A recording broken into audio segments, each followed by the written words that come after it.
Hello student, in this video we will discuss about the next colligative property elevation in boiling point. ये second colligative property है elevation in boiling point. Elevation मतलब बढ़ना, increase होना, तो boiling point का increase होना। तो सबसे पहले तो यही है कि व्हाट इज बॉइलिंग पॉइंट। हमें बॉइलिंग पॉइंट के बारे में तो जनरली हम ये पढ़ते हैं कि boiling point is that temperature where a liquid vaporize to form vapour या लिक्विड कन्वर्टेड इनटू वेपर, जहाँ पर लिक्विड वेपर में कन्वर्ट होता है। और इन boiling point is a bulk phenomena. Boiling is a bulk phenomena. ये बल्क में यहाँ पर इवापोरेशन स्टार्ट जाता है या वेपोराइजेशन स्टार्ट होता है, उससे मेल्टिंग पॉइंट बोलते हैं। क्वांटिटेटिवली इसे कैलकुलेट करने के लिए हम जनरली बॉइलिंग पॉइंट लेते हैं the temperature at which the vapour pressure of a substance becomes equal to the atmospheric pressure. जिस टेम्परेचर पर उस सब्सटेंस का वेपर प्रेशर एटमॉस्फेरिक प्रेशर के बराबर हो जाए उसे हम बॉइलिंग पॉइंट के नाम देते हैं, बॉइलिंग पॉइंट उसे बोलते हैं। तो the temperature at which the vapour pressure of a substance, substance means liquid, the vapor pressure of a liquid becomes equal to its atmospheric pressure या equal to the atmospheric pressure is that temperature is known as boiling point. For example मान लीजिए कि हमने 1 litre जो है कोई solution लिया हुआ है, जैसे for example salt in water. Salt को वाटर में मिक्स किया, उसका वॉल्यूम है 1 लीटर। अब हम यदि उस सॉल्ट को बॉयल करते हैं और उसको वेपर में कन्वर्ट करते हैं या गैसियस स्टेट में कन्वर्ट करते हैं, तो वो बॉयल तभी होगा जब उसका वेपर प्रेशर एटमॉस्फेरिक प्रेशर के इक्वल हो जाए। और जनरली हम देखें तो एटमॉस्फेरिक प्रेशर 1 atm के इक्वल होता है। तो जब नॉर्मल ग्राउंड लेवल पर यदि उसका वेपर प्रेशर 1 atm हो जाता है या एटमॉस्फेरिक प्रेशर के बराबर हो जाए तो वह वेपर प्रेशर कहलाता है। अब हम जैसे जैसे ऊंचाई पर जाते हैं, यदि हम हायर एल्टीट्यूड पर जाते हैं, ये ऊंचाई पर जाने पर एटमॉस्फेरिक प्रेशर यहाँ पर यदि देखा जाए तो डिक्रीज होता जाता है। Atmospheric pressure decreases on going to higher altitude. इसका मतलब है कि जो सब्सटेंस मान लीजिए कि यहाँ पर यदि 100 डिग्री सेल्सियस पर यदि बॉयल होता है तो वही यहाँ पर जाकर के substance less than 100 degree Celsius पर बॉयल हो जाएगा, क्योंकि इधर वेपर एटमॉस्फेरिक प्रेशर हाई है, ऊपर जाने पर एटमॉस्फेरिक प्रेशर लो होगा। तो हम जिस सब्सटेंस को यहाँ बॉयल कर पा रहे हैं 100 डिग्री सेल्सियस पर, हो सकता है वहां पर जाकर के 97, 95 इस डिग्री सेल्सियस पर भी हम उसको बॉयल कर पाए। तो वही है, तो जब हमारा वेपर प्रेशर एटमॉस्फेरिक प्रेशर के इक्वल हो जाएगा उस टेम्परेचर को हम बॉइलिंग पॉइंट बोलते हैं। अब एलिवेशन इन बॉइलिंग पॉइंट है, क्यों मतलब बॉइलिंग पॉइंट एलिवेट कर जाता है in the solution which contain non-volatile solute। तो जैसे आपने पढ़ा होगा कि इस तरह के सॉल्यूशन जो होते हैं जिनमें नॉन वोलेटाइल सॉल्यूट पाया जाता है, तो जिन सॉल्यूशन में नॉन वोलेटाइल सॉल्यूट पाया जाता है उनका generally vapour pressure less than pure solvent. Pure solvent के कंपैरिजन में उस सॉल्यूशन का वेपर प्रेशर कम होता है एट ए कांस्टेंट टेम्परेचर। अब मान लीजिए कि टेम्परेचर दोनों सॉल्यूशन के लिए भी और सॉल्वेंट के लिए भी, हमने जैसे टेम्परेचर लिया हुआ है 100 डिग्री सेल्सियस, सॉल्वेंट के रूप में वाटर लिया हुआ है, जैसे सॉल्वेंट है मान लीजिए H2O, तो H2O का बॉइलिंग पॉइंट 100 डिग्री सेल्सियस होगा, इस पर ये बॉयल हो जाएगा आसानी से। अब सॉल्यूशन है मान लीजिए कि सॉल्ट सॉल्यूशन लिया हुआ है which contain some amount of salt, और amount of the solvent and solution equal है। यहाँ ये भी इक्वल है, ये भी इक्वल है। इसको भी आप 100 डिग्री पर यदि बॉयल कर रहे हैं, इसको भी 100 डिग्री पर बॉयल कर रहे हैं, तो at 100 degree Celsius it's vapour pressure becomes 1 atm। Ground condition पर इसका वेपर प्रेशर लगभग 1 atm के बराबर यदि मान लीजिए आ गया, तो ये तो बॉयल हो गया। लेकिन इसी 100 डिग्री सेल्सियस पर सॉल्ट सॉल्यूशन का वेपर प्रेशर मान लीजिए कि 0.95 atm है, जबकि टेम्परेचर इसके लिए भी 100 है, इसके लिए भी 100 है। वहां भी सॉल्वेंट प्योर वाटर है, यहाँ पर सॉल्वेंट में वाटर है, but also contain a non volatile solute. तो सेम टेम्परेचर पर देखिए यहाँ पर वेपर प्रेशर इसका ज़्यादा है जबकि इसका वेपर प्रेशर कम है। तो इसका मतलब ये हुआ कि ये अभी बॉयल नहीं होगा। अब हमें यदि इसका वेपर प्रेशर सॉल्वेंट के वेपर प्रेशर के बराबर लाना है तो it is heated at higher temperature than 100 degree Celsius. तब हमें क्या करना पड़ेगा, इस सॉल्ट सॉल्यूशन को वेपर प्रेशर 1 atm के बराबर हो जाए तो उसको हमें हीट करना पड़ेगा 100 डिग्री सेल्सियस के ऊपर। ठीक है, तो इस तरह से हमें उनके वेपर प्रेशर को बराबर लाने के लिए, ताकि ये भी बॉयल हो सके, उसको बॉयल करने के लिए जो solution containing non volatile solute उनका वेपर प्रेशर इक्वल करने के लिए इस टेम्परेचर जो सॉल्वेंट जिस टेम्परेचर पर बॉयल होता है उसका सॉल्यूशन थोड़ा हायर टेम्परेचर पर और जाकर के बॉयल करना होगा। तो इस तरह से यदि हम देखें, the solution has to be heated to a higher temperature so that its vapour pressure becomes equal to the atmospheric pressure.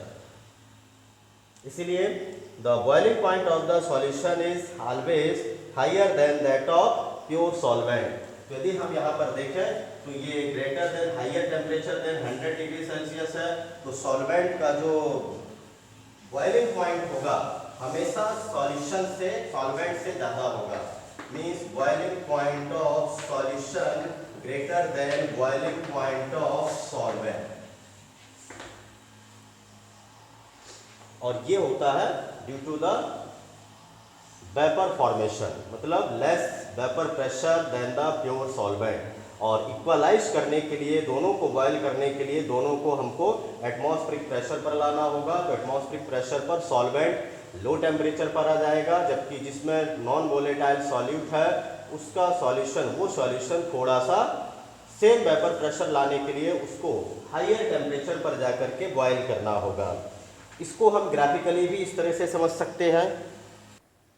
तो यहाँ देखिए ये ग्राफ में हमको एक्स एक्सिस पर जैसे टेम्परेचर लिया हुआ है और इस वाई एक्सिस पर वेपर प्रेशर। अब हमको बॉइलिंग पॉइंट दोनों को बॉयल करना है, solvent, pure solvent and solution को। तो यदि हम प्योर सॉल्वेंट यदि बॉयल करते हैं तो मान लीजिए कि इस तरह से हमने बॉयल किया और ये यहाँ पर एटमॉस्फेरिक प्रेशर है जिसकी वैल्यू है 1 atm के इक्वल। ये प्योर सॉल्वेंट को बॉयल किया तो इस टेम्परेचर पर ये बॉयल हो गया और इस टेम्परेचर को लेंगे TB0, मतलब boiling point of pure solvent is the TB0। इसी अब हम सेम अमाउंट ऑफ सॉल्यूशन को भी लेंगे विच कंटेन नॉन वोलेटाइल सॉल्यूट। यदि इसको बॉयल करते हैं तो वही दोनों का वेपर प्रेशर इक्वल आने के लिए हमको यहाँ पर यदि हम इसका टेम्परेचर कैलकुलेट करेंगे तो इसका टेम्परेचर हो जाएगा TB, boiling point of solution containing non volatile solute. तो ये है सॉल्यूशन का। तो सॉल्वेंट का देखें, यहाँ पर ये वेपर प्रेशर लो टेम्परेचर पर आ जाता है, इधर टेम्परेचर इंक्रीज हो रहा है जो TB0, और उसी सॉल्यूशन का यदि हमको वेपर प्रेशर सेम करना है एटमॉस्फेरिक प्रेशर के बराबर लाने के लिए इसको TB टेम्परेचर मतलब बॉइलिंग पॉइंट ऑफ सॉल्यूशन है यहाँ तक जाकर के हीट करना है। तो ये जो वैल्यू है यहाँ से यहाँ तक क्या हो गया, टेम्परेचर ज़्यादा हमको लग रहा है सॉल्यूशन को वेपर प्रेशर लाने के लिए, एटमॉस्फेरिक प्रेशर तक उसका वेपर प्रेशर बनाने के लिए हायर टेम्परेचर। तो कितना ज़्यादा है, TB माइनस TB0 फाइंड करने से ये हो जाएगा डेल्टा TB। तो delta TB is a elevation in boiling point, कितना टेम्परेचर इंक्रीज हुआ है that is delta TB। Delta TB is equal to the, तो डेल्टा TB हो जाएगा TB मतलब boiling point of solution minus boiling point of pure solvent, TB minus TB0। तो TB minus TB0 यहाँ से यदि हम देखें तो डेल्टा TB एक कॉलीगेटिव प्रॉपर्टी है, means elevation in boiling point, ये मैथमेटिकली हमको फाइंड करना पड़ेगा। तो elevation in boiling point is a colligative property, ये एक तरह से कॉलीगेटिव प्रॉपर्टी है बिकॉज एक्सपेरिमेंटली इसको फाइंड किया गया है delta TB is a colligative property and it मतलब delta TB is directly proportional to the molarity. ये मोलरिटी के डायरेक्टली प्रोपोर्शनल है। Molarity small m is the molarity of solution. तो delta TB is directly proportional to small m। और यदि हम यहाँ पर इसको जो है हटा दें तो ये हो जाएगा proportionality constant KB M. Proportionality हटाइए तो इक्वल हो जाएगा delta TB is equal to KB M. KB is the molar boiling point elevation constant या इसको इबिलियोस्कोपिक कांस्टेंट के नाम से भी जाना जाता है। तो यदि हम यहाँ पर देखें ये इसको molar boiling point elevation constant भी बोल सकते हैं या फिर इबिलियोस्कोपिक कांस्टेंट। इबिलियोस्कोपिक कांस्टेंट का भी नाम है, ये केबी का ही नाम है, सेम नाम यहाँ पर लिख सकते हैं। तो कभी कभी क्वेश्चन में आता है व्हाट इज इबिलियोस्कोपिक कांस्टेंट, तो यहाँ पर आपको केबी का वैल्यू फाइंड करके दिखाना पड़ेगा। केबी मतलब delta TB is equal to KB M and KB is the ebullioscopic constant. If M is equal to 1, मान लीजिए मोलरिटी है 1, देन क्या हो जाएगा ये delta TB is equal to KB के इक्वल हो जाएगा। तब ebullioscopic constant elevation in boiling point के इक्वल होगा। और तब हम डिफाइन कर सकते हैं केबी को कि the molar boiling point elevation constant is defined as the elevation in boiling point for 1 molar solution. 1 molar का मतलब होता है a solution containing 1 mole of solute dissolved in 1000 gram of solvent. मतलब ये मोलरिटी है, हमको number of moles of solute upon mass of solvent लेना है या वेट ऑफ सॉल्वेंट लेना है इन ग्राम। जनरली ग्राम में ही लेते हैं और देन मल्टीप्लाइड बाय 1000 या divided by 1000 to convert into kilogram. अब डेल्टा टीबी एक कॉलिगेटिव प्रॉपर्टी है। इसका मतलब है कि it depend on the number of moles of solute, not on the nature of the solute या अदर पार्टिकल। तो यहाँ पर ये नंबर ऑफ सॉल्यूट पार्टिकल पर डिपेंड करता है। Now we can determine the molar mass of the solute. और एक और यहाँ पर बात ध्यान देने वाली है कि boiling point is not A colligative property. ये बॉइलिंग पॉइंट सिंगल कोई कॉलिगेटिव प्रॉपर्टी नहीं है, but this difference in the boiling point means delta TB elevation in boiling point is only a colligative property।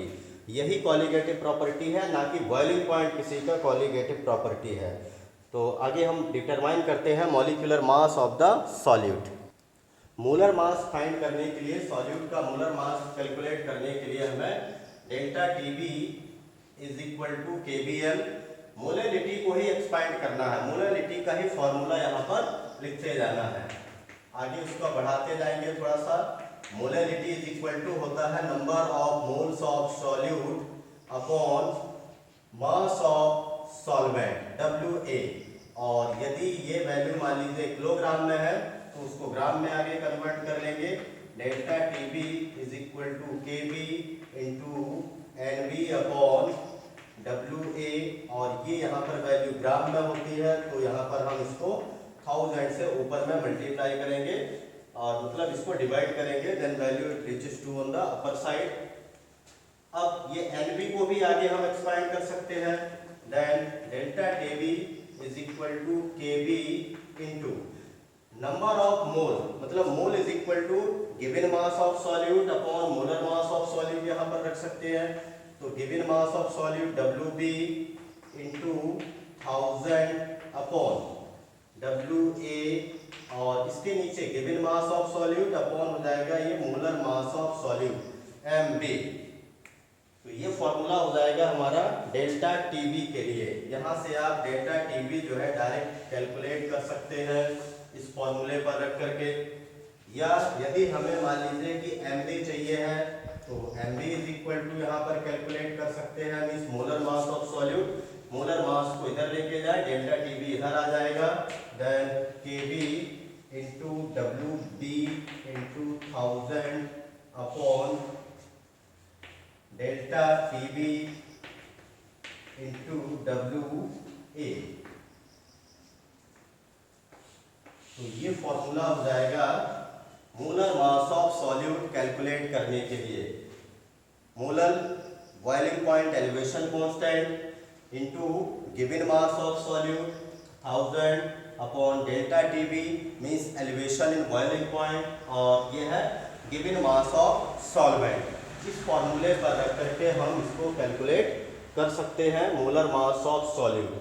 अब इसमें कभी कभी question ये आता है कि हमने मान लीजिए कि 2 ग्राम सॉल्यूट को डिसॉल्व किया 500 ml सॉल्वेंट में। तो अब 2 ग्राम हमने डिसॉल्व किया किसी सॉल्यूट को 500 ml सॉल्वेंट में, तो उसको हमें 500 ml को डेंसिटी इज इक्वल टू जो फॉर्मूला है मास अपॉन वॉल्यूम से पहले उसको सॉल्वेंट का मास कैलकुलेट करना होगा। मास कैलकुलेट करने के बाद फिर आगे इसमें पूछते हैं कि जैसे find the boiling point of solution. तो बॉइलिंग पॉइंट ऑफ सॉल्यूशन के लिए delta TB is equal to TB minus TB naught, इस वाले फॉर्मूले का यूज करना है, क्योंकि ये है प्योर सॉल्वेंट। यदि सॉल्वेंट वाटर है तो बॉइलिंग पॉइंट क्वेश्चन में नहीं भी दिया जा सकता है, क्योंकि इसकी वैल्यू आपको ऑलरेडी मालूम होना चाहिए कि delta TB naught is equal to 373.15 kelvin होता है। Boiling point of pure solvent मतलब बॉइलिंग पॉइंट ऑफ वाटर। तो वाटर के केस में ये वैल्यू नहीं भी दी जा सकती है, लेकिन अदर यदि सॉल्वेंट है तब टीबी नॉट भी दिया जाएगा। प्योर सॉल्वेंट का बॉइलिंग पॉइंट दिया होगा, ये आपको फाइंड कर सकते हैं डेल्टा टीबी पहले इस फॉर्मूले से। डेल्टा टीबी कैलकुलेट होने के बाद यहाँ इस फॉर्मूले को यूज कीजिए तो ये टीबी फाइंड कर पाएंगे, या टीबी दिया है तो टीबी नॉट फाइंड कर पाएंगे। तो इस तरह से हम एलिवेशन कितना बॉइलिंग पॉइंट इंक्रीज हुआ है सॉल्वेंट के कंपैरिजन में वो हम यहाँ पर कैलकुलेट कर सकते हैं। तो ये था एलिवेशन इन बॉइलिंग पॉइंट। तो ये भी ध्यान रखिएगा कि बॉइलिंग पॉइंट कॉलिगेटिव प्रॉपर्टी नहीं है, लेकिन जो इसमें डिफरेंस आता है मतलब डेल्टा टीबी है, चेंज इन बॉइलिंग पॉइंट या डिफरेंस इन बॉइलिंग पॉइंट या elevation in boiling point is only a colligative property. Third है colligative property depression in freezing point. तो depression in freezing point is a third colligative property. Means freezing point जहां पर मतलब कोई liquid जिस temperature पर solid में convert हो जाता है उस टेम्परेचर को हम फ्रीजिंग पॉइंट बोलते हैं। The temperature at which a liquid convert into solid, the temperature is known as freezing point. अब यदि हम देखें at freezing point of a solvent, यदि हम कोई प्योर सब्सटेंस लें या सॉल्वेंट लें तो वहां पर क्या होगा, the solid are in equilibrium with the liquid या liquid are in equilibrium with the solids. वहां पर उसका सॉलिड स्टेट और लिक्विड स्टेट दोनों इक्विलिब्रियम में होते हैं, and it is only possible when both have same vapour pressure. ये तभी पॉसिबल होगा जब दोनों का वेपर प्रेशर सेम होता है। तो यही है कि जब हम किसी सब्सटेंस को फ्रीज करते हैं तो उसका सॉलिड और लिक्विड मतलब एक ऐसा टेम्परेचर होगा जहां पर लिक्विड का और सॉलिड का वेपर प्रेशर दोनों का सेम हो जाएगा। तो वहाँ पर इस टेम्परेचर पर ये फ्रीज होना स्टार्ट हो जाता है। तो दोनों का टेम्परेचर सेम है, लेकिन जैसे मान लीजिए कि ये टेम्परेचर है, इसके इस तरफ यदि हम टेम्परेचर बढ़ाते हैं तो ये लिक्विड हो जाता है, इस तरफ यदि आते हैं तो ये सॉलिड हो जाता है। ये सॉलिड है और ये लिक्विड, और इस टेम्परेचर पर दोनों के दोनों स्टेट पाए जाते हैं। इस तरफ लिक्विड भी है और इस तरफ सॉलिड भी है। तो इस टेम्परेचर को फ्रीजिंग पॉइंट के नाम से है, और यहाँ पर दोनों का वेपर प्रेशर सेम होता है। लेकिन यदि हम किसी सॉल्यूशन में नॉन वोलेटाइल सॉल्यूट को ऐड करते हैं तो उसका जो वेपर प्रेशर होगा उसके सॉलिड के कंपैरिजन में मतलब जो प्योर सॉल्वेंट के कंपैरिजन में उसका वेपर प्रेशर ज़्यादा होगा। मतलब दोनों को बराबर करने के लिए हमें इसे सॉल्वेंट से भी कम टेम्परेचर पर उसे फ्रीज करना पड़ेगा, क्योंकि सॉल्यूशन जल्दी मतलब जो है फ्रीज नहीं होगा। जैसे यदि मान लीजिए वाटर है तो वाटर का फ्रीजिंग पॉइंट होता है 0 डिग्री सेल्सियस, उसी में हमने नॉन वोलेटाइल सॉल्यूट को ऐड कर दिया तो ये 0 से भी कम टेम्परेचर पर फ्रीज होगा। तो सबसे पहले है कि फ्रीजिंग पॉइंट किसे बोलते हैं। तो freezing point is the temperature at which the solid and liquid states of the substance have same vapor pressure। मतलब सब्सटेंस का वो स्टेट है या वो टेम्परेचर है जहाँ पर किसी सब्सटेंस के सॉलिड और लिक्विड स्टेट का वेपर प्रेशर सेम होता है। उस टेम्परेचर को फ्रीजिंग पॉइंट के नाम से जानते हैं और वो टेम्परेचर फ्रीजिंग पॉइंट कहलाता है। अभी एक जैसे एग्जाम्पल है, तो देखिए यहाँ पर जैसे प्योर सॉल्वेंट के रूप में हमने वाटर लिया है, सॉल्यूशन के रूप में सॉल्ट सॉल्यूशन यदि हम लेते हैं तो फ्रीजिंग पॉइंट प्योर सॉल्वेंट का तो 0 डिग्री सेल्सियस होगा और 0 डिग्री सेल्सियस पर मान के चलें कि इसका वेपर प्रेशर 0 हो गया है, क्योंकि यदि सॉलिड में कन्वर्ट हो गया तो वेपर प्रेशर लगभग 0 के इक्वल हो जाएगा ये। तो यहाँ पर ये 0 के इक्वल हो गया है। लेकिन salt solution which contain non volatile solute at 0 degree Celsius it's vapour pressure greater than 0, इसका वेपर प्रेशर 0 नहीं होगा, 0 से ज़्यादा होगा। इसका मतलब है कि अभी तो इससे ज़्यादा है, तो यदि हमें वेपर प्रेशर को 0 बनाना है, टू मेक या to attain vapour pressure equal to 0, the solution freezes to a lower temperature than 0 degree Celsius. अब यदि हमें इसका वेपर प्रेशर 0 तक लाना है तो इसको हमें क्या करना पड़ेगा, इस सॉल्यूशन को और भी फ्रीज करना होगा लेस देन 0 डिग्री सेल्सियस, क्योंकि ये तो 0 डिग्री सेल्सियस पर फ्रीज हो गया, लेकिन सॉल्यूशन को फ्रीज करने के लिए 0 से भी कम मतलब माइनस में डिग्री सेल्सियस में जाना पड़ेगा और केल्विन में है तो 273 केल्विन के नीचे उस टेम्परेचर पर जाकर के ये वेपर प्रेशर 0 बन पाएगा, मतलब ये फ्रीज हो पाएगा। तो इसके बहुत सारे एग्जाम्पल्स हैं, मतलब डिप्रेशन इन फ्रीजिंग पॉइंट के। पहले हम इसमें कैलकुलेट करते हैं कि ये किस तरह से कॉलीगेटिव प्रॉपर्टी है डिप्रेशन इन फ्रीजिंग पॉइंट। तो इसके लिए हमें एक ग्राफिकल जो है इसका रिप्रेजेंटेशन कैसे कर सकते हैं, तो इसके लिए जैसे देखें, ये मान लीजिए कि एक टेम्परेचर हमने ये ले लिया है, इस टेम्परेचर पर सॉल्वेंट यदि हम देखें तो सॉल्वेंट इस तरह से है, मीन्स इस तरफ है ये लिक्विड सॉल्वेंट और जबकि इस हिस्से में फ्रोजन सॉल्वेंट है, फ्रोजन सॉल्वेंट। तो यहां पर सॉल्वेंट सॉलिड फॉर्म में है जबकि इस तरफ सॉल्वेंट लिक्विड फॉर्म में है इस टेम्परेचर के नीचे। इस टेम्परेचर इसके लिए हो जाएगा freezing point of the solvent, और फ्रीजिंग पॉइंट ऑफ सॉल्वेंट को हम डिटरमाइन करते हैं, डिनोट करते हैं TF नॉट से। तो ये तो TF नॉट हो गया, लेकिन उसी सॉल्वेंट में यदि हमने नॉन वोलेटाइल सॉल्यूट को यदि ऐड किया हुआ है तब क्या होगा उसका। अब इस टेम्परेचर पर तो ये नहीं, मतलब जो है फ्रीज होता है solution containing non volatile solute, उसको यदि फ्रीज करना है तो वेपर प्रेशर इसका भी लगभग 0 होगा, लेकिन वो जाकर के इस टेम्परेचर पर होता है। इस टेम्परेचर के बाद अब ये solution containing non volatile solute, इसका भी जो है ये सॉलिड, यहाँ से ये सॉलिड फॉर्म बनना स्टार्ट होता है और इसका टेम्परेचर हो जाएगा यहाँ पर TF। तो TF is the freezing point of solution, TF not is the freezing point of solvent. अब यदि हम देखें तो यहाँ से वैल्यू टेम्परेचर के आने पर ये डिक्रीज होती जाएगी, means TF not is greater than TF, और इन दोनों का जो डिफरेंस होगा, इन दोनों के डिफरेंस को बोलेंगे delta TF। Delta TF is equal to हो जाएगा TF नॉट माइनस TF। तो इसको याद रखिए, यहाँ से ये सॉलिड होता है, ये लिक्विड, और जबकि सॉल्यूशन इस टेम्परेचर तक ये लिक्विड है, इसके बाद फिर यहाँ से ये सॉलिड होना स्टार्ट हो जाएगा सॉल्यूशन। तो इसका फ्रीजिंग पॉइंट कम है जबकि सॉल्वेंट का फ्रीजिंग पॉइंट ज़्यादा होता है। अब इसको हम एक कॉलीगेटिव प्रॉपर्टी के रूप में भी देखें तो पहले तो इसको formula delta TF is equal to हो जाएगा, ये डिफरेंस इन फ्रीजिंग पॉइंट है, TF naught minus TF, freezing point of pure solvent minus freezing point of solution, and this lowering in freezing point या depression in freezing point is known as the depression in freezing point or equal to delta TF। अब यदि हम इसको mathematically देखें, delta TF is also directly proportional to the,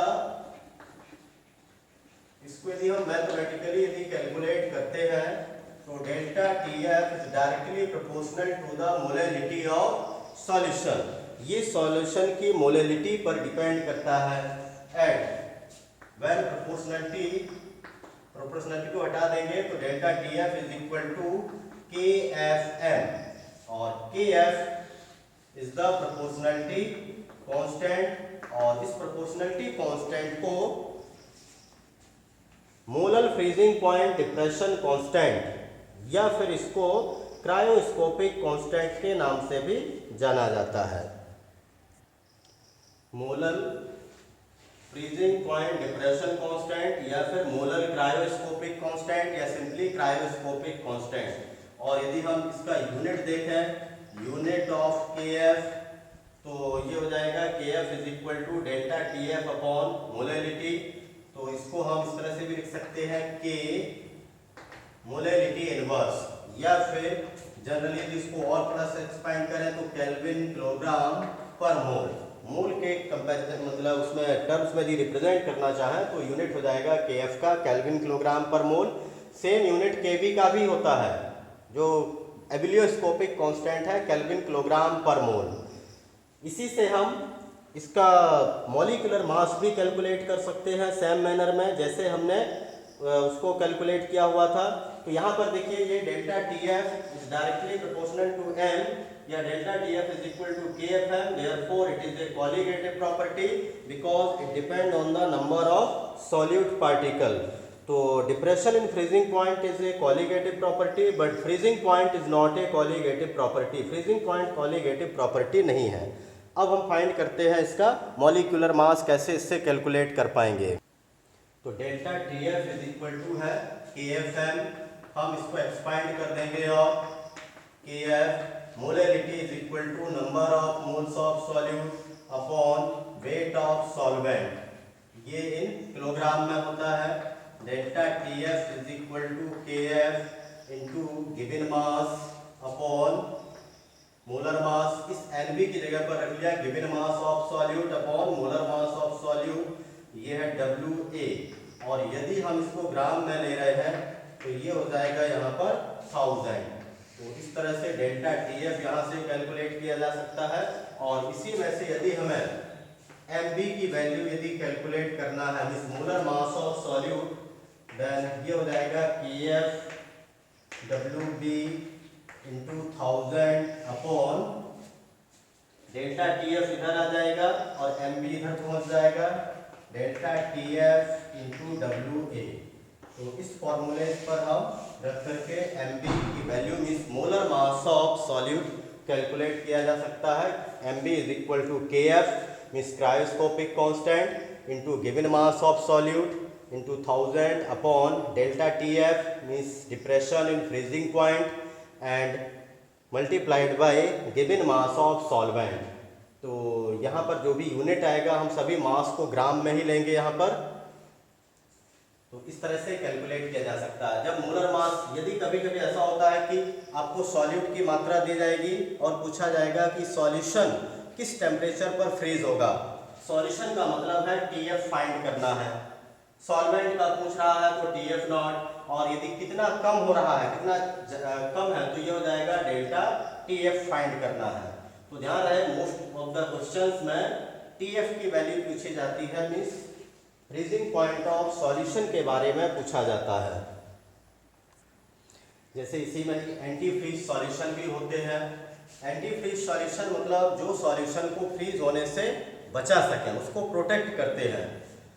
तो generally जैसे car radiator है, car radiator में हम वाटर का यूज करते हैं, लेकिन अब वाटर मान लीजिए ऐसी जगह पर यदि जाना हो कार को जहां का टेम्परेचर माइनस में हो, जीरो के बराबर हो, बर्फ पड़ी हो, तो उस जगह पर तो कार रेडिएटर का जो वाटर है वो फ्रीज हो जाएगा, वो सॉलिडिफाई हो जाएगा और कार रेडिएटर जो है काम करना बंद कर देगा। तो इसका मतलब है कि उस 0 डिग्री सेल्सियस पर हमें वाटर को लिक्विड बनाए रखना है। तो उसके लिए हम उसमें जैसे एंटी फ्रीज सब्सटेंस को मिक्स कर देते हैं, और ये है जैसे एथाइलिन ग्लाइकॉल, इसका फॉर्मूला होता है CH2, ये है OH। तो ये इथाइलिन ग्लाइकॉल है, इसको मिक्स करने से फ्रीजिंग पॉइंट कम हो जाता है, मतलब अब वो 0 डिग्री पर फ्रीज नहीं होगा। तो जैसे जैसे ये सॉल्यूट की मात्रा बढ़ाते जाएंगे फ्रीजिंग पॉइंट और भी कम होता जाएगा, मतलब टेम्परेचर जो है लोअर से लोअर होता जाएगा, सॉल्यूशन फ्रीज नहीं हो पाएगा। तो ये एंटी फ्रीज सॉल्यूशन कहलाते हैं, जो कि सॉल्यूशन को फ्रीज होने से बचाते हैं। तो जनरली इसमें देखा जाए तो इथाइलिन ग्लाइकॉल को का रेडिएटर्स में यूज किया जाता है, which lowers the freezing point of water, जो वाटर के फ्रीजिंग पॉइंट को कम कर देता है। और जितना हमें कम चाहिए है वैसे वैसे हम अमाउंट ऑफ इथाइलिन ग्लाइकॉल या अमाउंट ऑफ नॉन मोलेटाइल सॉल्यूट को इंक्रीज करते जाते हैं। इसी तरह से जैसे ये डी आइसिंग एजेंट भी होता है, ये डी आइसिंग एजेंट, तो जैसे तो जो स्नो होता है, काफ़ी जगह पर कोल्ड कंट्रीज में ये होता है कि रोड पर जो है ना बहुत ज़्यादा बर्फ आ जाती है, तो उस to clear the snow on road they uses NaCl, वो नमक का यूज करते हैं, इस NaCl का यूज करते हैं टू डी आइसिंग, मतलब डी आइसिंग मीन्स है आइस को हटाने के लिए या to remove the snow on the road, road से स्नो हटाने के लिए, बर्फ को हटाने के लिए नमक डाला जाता है। अब नमक ऐसा क्या काम करता है, क्योंकि नमक एक नॉन वोलेटाइल सॉल्यूट है, बर्फ के ऊपर जैसे ही डालेंगे तो ये क्या करेगा, उसके फ्रीजिंग पॉइंट को कम कर देगा। अब मान लीजिए वहाँ टेम्परेचर है 0 डिग्री सेल्सियस या -5 में है, नमक मिलाया तो वहीं का टेम्परेचर अब वही आइस उससे कम, मतलब 0 से कम पर, यदि 0 लिया हुआ है तो 0 से कम पर भी लिक्विड फॉर्म में रहेगा। तो इस तरह से NaCl को as a deicing agent के रूप में यूज किया जाता है, because it depress the freezing point of water, और जैसे जैसे हम इसकी मात्रा को बढ़ाते जाएंगे ये और भी उसका घटता जाएगा। तो इस तरह से ये उसको मेल्ट कर देता है आइस को, और वहाँ पर जो है रोड क्लियर हो जाता है। इसी तरह से आपने जैसे और भी देखा होगा आइसक्रीम में भी जनरली ये सॉल्ट का यूज किया जाता है, क्योंकि जैसे आइसक्रीम है तो आइसक्रीम आपने लिया और जैसे बाहर निकाला, बाहर तो रूम टेम्परेचर है, यदि उसमें नमक नहीं है तो इजीली वो मेल्ट हो जाएगा, लेकिन नमक ज़्यादा है तो मेल्टिंग टाइम उसका जो है थोड़ा सा एक्सटेंड हो जाएगा, वो बढ़ जाता है। कैसे बढ़ जाएगा, जिस टेम्परेचर पर उसको मेल्ट होना था अब उससे भी वह लो टेम्परेचर, क्योंकि उसका तो फ्रीजिंग हमने किया है, यदि वाटर यदि प्योर होगा, नमक नहीं होगा तो 0 डिग्री सेल्सियस पर ही फ्रीज हो जाएगा, लेकिन नमक मिक्स किया हुआ है तो मान लीजिए कि -2। अब 0 से 25 तक आने में 25 डिग्री सेल्सियस का डिफरेंस होगा, लेकिन विच कंटेन नमक उसको -2 से 25 तक आना है तो इसका डिफरेंस तो 27 हो गया। तो यहाँ तक टेम्परेचर पहुँचने में इसमें ज़्यादा टाइम लगेगा, इसमें टाइम कम लगेगा। तो इस तरह से आइसक्रीम का यदि मेल्टिंग टाइम यदि बढ़ाते हैं तो उसमें भी NaCl का यूज किया जाता है। तो इस तरह से डी आइसिंग एजेंट भी होते हैं। तो आज के इस वीडियो में इतना ही। Thank you, have a nice day.